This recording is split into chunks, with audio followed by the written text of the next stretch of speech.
Hello everyone, welcome to Science Express. आज हम discuss करेंगे जनरल साइंस के पिछले वर्ष के सर्वोत्तम प्रश्न। हमारा टारगेट है रेलवे एग्जाम जैसे group D, LP, technician and JE. आज हमारा जनरल साइंस के डे 20 लेक्चर है। Now let's start the lecture. Which of the following is a property of beryllium?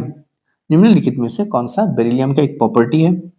सो यहाँ पर करेक्ट आंसर हो जाएगा फ्रॉम्स कोवैलेंट कंपाउंड। ओके, सो ये बेरिलियम का एक प्रॉपर्टी है। बेरिलियम कोवैलेंट कंपाउंड फॉर्म करता है। Silver articles turn black when kept in the open for a few days due to formation of. Silver article black colour में convert हो जाता है ओके कुछ दिन तक अगर हम ओपन एयर में इसको रखें। सो ये किसके कारण होता है? सो ये होता है सिल्वर सल्फाइड के कारण। सिल्वर के ऊपर सिल्वर सल्फाइड का एक लेयर आ जाता है। सो यहाँ पर करेक्ट आंसर हो जाएगा Ag2S। Okay, correct answer is due to formation of Ag2S। What is the common property of third and fourth group of oxides? Third and fourth group जो oxide होता है उसका जो प्रॉपर्टी होता है वो respectively basic and acidic nature का होता है। थर्ड ग्रुप का जो ऑक्साइड होता है वो होता है बेसिक नेचर का, और फोर्थ ग्रुप का जो ऑक्साइड होता है वो होता है एसिडिक नेचर का। सो तीसरे और चौथे समूह ऑक्साइड का जो प्रॉपर्टीज होता है वो बेसिक होता है तीसरे समूह का ऑक्साइड का, और जो फोर्थ ग्रुप होता है वो होता है acidic. Rusting of iron is an example of. So iron में जो जंग आ जाता है यानी रस्ट आ जाता है वो किस चीज का एग्जाम्पल है? सो it is one kind of redox reaction. Okay, rust का जो फॉर्मूला होता है वो होता है Fe2O3.XH2O, और ये एक तरह का केमिकल चेंज है। It is a irreversible changes. The rate of evaporation does not depend on which of the following factor. जो इवापोरेशन होता है वो किस प्रॉपर्टी के ऊपर डिपेंड नहीं करता है। सो ये विंड वेलोसिटी के ऊपर डिपेंड करता है, सो ये ऑप्शन नहीं होगा। सरफेस एरिया पर डिपेंड करता है, ह्यूमिडिटी ऊपर भी डिपेंड करता है। कलर ऑफ द लिक्विड इसके ऊपर डिपेंड नहीं करता है। सो यहाँ पर करेक्ट आंसर हो जाएगा कलर ऑफ द लिक्विड, इसके ऊपर इवापोरेशन डिपेंड नहीं करता है। What is the term used to refer to the process of conversion of water vapor back to water? So जब वाटर वेपर वाटर में कन्वर्ट हो जाता है उस प्रोसेस को हम किस टर्म से जानते हैं? सो करेक्ट आंसर हो जाएगा कंडेंसेशन। कंडेंसेशन एक प्रोसेस है जहां पर वाटर वेपर गैसियस फॉर्म से वाटर यानी लिक्विड फॉर्म में कन्वर्ट हो जाता है। So process is called condensation. Which one of the following is an example of mixed salt? निम्नलिखित में से कौन सा एक मिश्रित नमक का उदाहरण है? So correct answer is the bleaching powder. Bleaching powder is an example of mixed salt. A compound has the molecular formula that is the C2H6O. Name of the compound. So उस कंपाउंड का नाम क्या है? इसको हम दोनों नाम से ही जानते हैं, एक होता है डाइमिथाइल इथाइल और एक होता है इथानॉल और इथाइल अल्कोहल। एक होता है डाइमिथाइल इथाइल और दूसरा होता है इथानॉल। ये दोनों नाम से इस कंपाउंड को हम जानते हैं, C2H6O।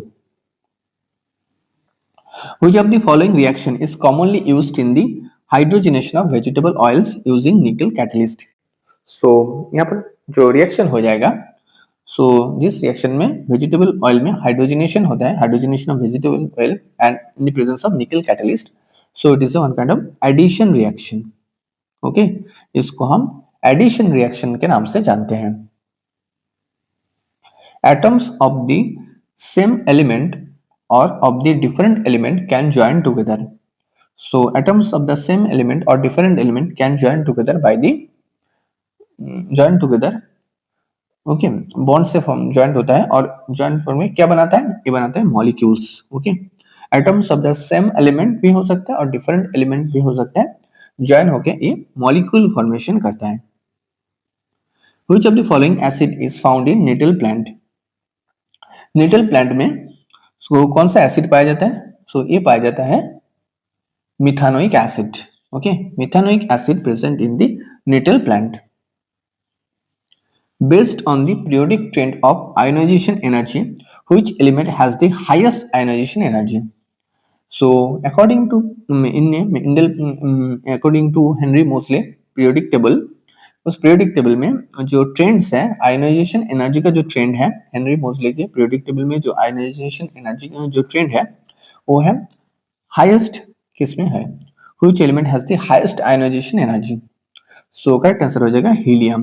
हीलियम एक नोबेल गैस है, ओके, जिसका हम He से रिप्रेजेंट करते हैं और जिसका एटॉमिक नंबर होता है 2। Okay, so based on the periodic trends for ionisation energy, helium element has the highest ionisation energy.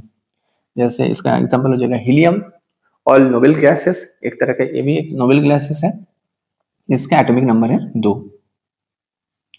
What happens to the electropositive character of element on the moving from left to right on the periodic table? Periodic table में अगर हम left से right तक move करें तो electropositive जो character होता है उसका क्या होगा, वो डिक्रीज होता रहेगा, क्योंकि लेफ्ट साइड में मेटल प्रेजेंट होता है और राइट साइड में नॉन मेटल प्रेजेंट है। ओके, सो अगर हम लेफ्ट से राइट में मूव करें, जो इलेक्ट्रोपॉजिटिव कैरेक्टर है वो कम होता जाएगा। मेटल में इलेक्ट्रोपॉजिटिव कैरेक्टर ज्यादा होता है, नॉन मेटल में कम होता है, सो ये डिक्रीज होगा। What is the compound of zinc oxide is called? So zinc oxide को किस नाम से जानते हैं? So इसको हम फिलोसोफर्स ऊल के नाम से भी जानते हैं। Okay, so what is the compound zinc oxide is called philosopher's wool?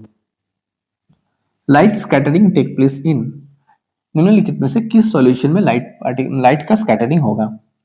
So correct answer is the colloidal solution. Okay, light scattering take place in colloidal solution. Which of the enlisted compound is termed slaked lime? So निम्नलिखित में से कौन सा compound को हम slaked lime के नाम से जानते हैं? So correct answer is calcium hydroxide. Calcium hydroxide को हम स्लेक्ट लाइम के नाम से जानते हैं।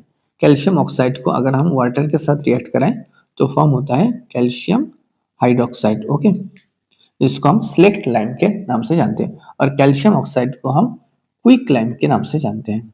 ओके, एंड कैल्शियम हाइड्रोक्साइड इसको हम स्लेक्ट लाइम के नाम से जानते हैं। Which of the following process is not an example of physical change? निम्नलिखित में से कौन सा एक फिजिकल चेंज का एग्जांपल नहीं है? सो कौन सा एक केमिकल चेंज है? So correct answer is the यहाँ पर हो जाएगा photosynthesis. Photosynthesis it is a chemical change, not a physical change. Chemical change होता है वो इरिवर्सिबल चेंज होता है और जो फिजिकल चेंज होता है वो रिवर्सिबल चेंज होता है।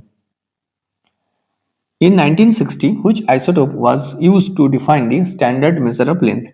1960 में कौन सा आइसोटोप यूज किया गया था लेंथ के डिफाइन करने के लिए, स्टैंडर्ड मेजर ऑफ लेंथ को डिफाइन करने के लिए? सो correct answer is krypton 86। Krypton 86, krypton के 86 आइसोटोप को यूटिलाइज किया गया था, क्रिप्टॉन 86।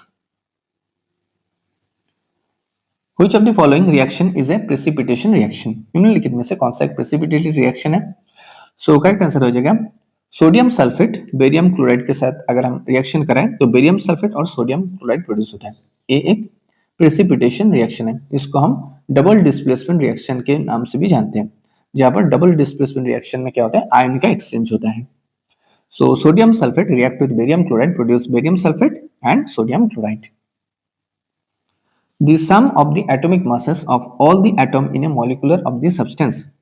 So किसी भी एटॉमिक मास में the sum of the atomic masses of all atom, जितने एटम्स हैं उसको जो सम होता है उसको हम किस से रिप्रेजेंट करते हैं? उसको हम रिप्रेजेंट करते हैं मॉलिक्यूलर मास से। The sum of the atomic masses of all the atoms in a molecular of the substance is a molecular mass. According to which of the following laws the pressure of a mixture of gas is equal to the sum of the partial pressure of the component of gases? So किस law के हिसाब से जो mixture of gas होता है, mixture of gases में जो pressure होता है वो होता है जितने सारे उसमें गैस प्रेजेंट है उस गैस के पार्शियल प्रेशर के सम के बराबर होता है। ओके, सो ये जो लॉ है इसको हम डाल्टन्स के लॉ के नाम से जानते हैं। Okay, Dalton's law that define the pressure of the mixture of gases is equal to the sum of the partial pressure of the component of gases. On heating gypsum, at which temperature it loses water molecule and become it converted to calcium sulfate hemihydrate? Okay, gypsum इसका formula है CaSO4.2H2O। Okay, इसको अगर हम 373 kelvin temperature में इसको हम अगर हम हीट दें तो ये कन्वर्ट हो जाता है CaSO4 dot half H2O। Okay, calcium sulphate hemihydrate में ये कन्वर्ट हो जाता है, इसको हम POP यानी प्लास्टर ऑफ पेरिस के नाम से भी जानते हैं। So correct answer is 373 kelvin. Which polysaccharide is used to make jellies? कौन से पॉलीसैकेराइड को हम जेलीज फॉर्मेशन में हेल्प करते हैं, जेलीज फॉर्मेशन में हम यूज करते हैं? So correct answer is agar agar. Agar agar is one type of polysaccharide is used to make jellies. Which of the following statement is not correct regarding matter? Matter के regarding कौन सा statement correct नहीं है? सो यहाँ पर option हो जाएगा not correct. It is there is no attraction force between the particles of matter. Matter के जो पार्टिकल्स होता है उसके बीच में कोई भी अट्रैक्शन फोर्स नहीं है, ये एक रॉन्ग स्टेटमेंट है। Atomic radius is measured in, परमाणु त्रिज्या हम किससे मेजर करते हैं? So correct answer is nanometre. Atomic radius को हम नैनोमीटर से मेजर करते हैं। An ionic bond is formed by, ionic bond कैसे बनता है? So correct answer is attraction of the oppositely charged ion, ऐसे बनता है ionic bond। ओके, जैसे सोडियम और chlorine, sodium positive charge, chlorine negative charge. Okay, इससे बनता है NaCl। ओके, सोडियम क्लोराइड में जो प्रेजेंट होते हैं इसको हम आयनिक बॉन्ड के नाम से जानते हैं। Attraction of oppositely charged ion, ऐसे बनता है ionic bond. Which of the following is a saturated hydrocarbon? निम्नलिखित में से कौन सा संतृप्त हाइड्रोकार्बन का एक उदाहरण है? So correct answer is the methane. Methane, it is an example of saturated hydrocarbon. Which inert gas is used in double glazed windows to fill the space between the planes? So कौन सा inert gas हम इस्तेमाल करते हैं double glazed window में to fill the space between the planes? सो विमानों के बीच जगह भरने के लिए डबल ग्लेज्ड विंडोज में कौन सा निष्क्रिय गैस उपयोग किया जाता है? So correct answer is argon. Correct answer हो जाएगा आर्गन, ये एक नोबेल गैस है। Okay, thanks for watching. Don't forget to subscribe Science Express. Thank you.